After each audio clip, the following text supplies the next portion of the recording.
राधे राधे सभी को। आज के ब्लॉग की शुरुआत हुई है शाम 4 बजे से और अभी 4 बजे थे तो फिर गाय भैंस का दूध निकालने का टाइम हो गया था। तो जो बछड़ा था ना उसको मैं छोड़ी, मम्मी बोली कि छोड़ दे, दूध तो मम्मी निकालेगी क्योंकि मेरे को तो देगी नहीं ये दूध। और फिर जो चारा की ठाणी थी ना तो वो हम सेट कर रहे थे क्योंकि जो खाएंगे ना पशु उनके लिए। और हमें जल्दी जल्दी काम करके और फ्री भी होना था क्योंकि आज जलवा पूजन है। तो मैं आके तैयार हुई, मैं यहाँ पे पूरी निकाल रही थी और मम्मी और भाभी और काम कर रही थी क्योंकि भाभी का जलवा पूजन था। फिर मैंने भाभी को तैयार किया क्योंकि यहाँ पे हमारी रस्म होती है कि जो ननद होती है ना वो भाभी की चोटी बनाती है और उनको तैयार करती है। और फिर उसके बाद तैयार करने के बाद हमारा मतलब पीयर होता है ना, मायके से जो जन्म देने वाली जच्चा होती है ना उसके मायके से कपड़े आते हैं सबके, बच्चे के, माँ के, उनकी दादी के। और फिर हम यहाँ पे क्योंकि यहाँ पे जलवा पूजन होगा तो लेडीजें भी आ चुकी थी। लेडीजें गीत गाती है, खुशी मनाती है, जश्न मनाती है। और मैंने और मेरी बड़ी वाली भाभी ने तैयारी कर दी थी क्योंकि छोटी वाली भाभी का है जलवा पूजन, उनके बच्चे का।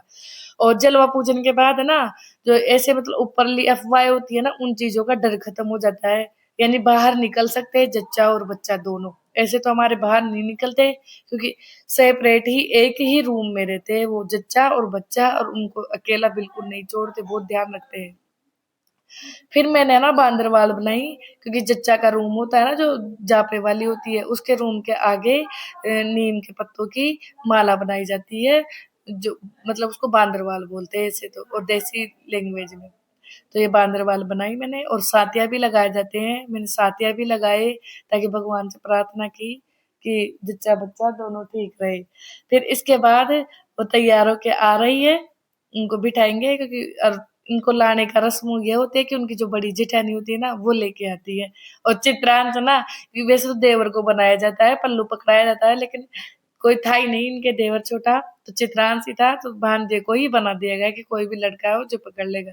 और इसको बहुत शर्म भी आ रही थी सबके सामने पल्लू पकड़ने में। और ये मेरी चाची है ना जो पूजवा रही थी, यानी जलवा पूज रही थी। और जलवा के बाद फिर कुआं पूजन भी था आज, तो कुआं पूजन की भी रस्म करेंगे।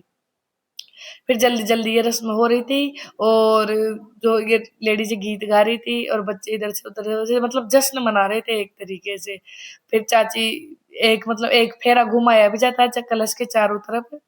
घुमाने के बाद फिर ये भाभी ने बिठा दिया और मैं करूँगी आरतियाँ। जो ननद होती है ना तो वो आरतियाँ करती है इससे और शुभ भगवान से प्रार्थना करती है कि जजा बच्चा दोनों ही खूब तरक्की करे और खुश रहे, अच्छे स्वस्थ रहे। राधे राधे, धन्यवाद। मिलते हैं अगले ब्लॉग में, लाइक कीजिए।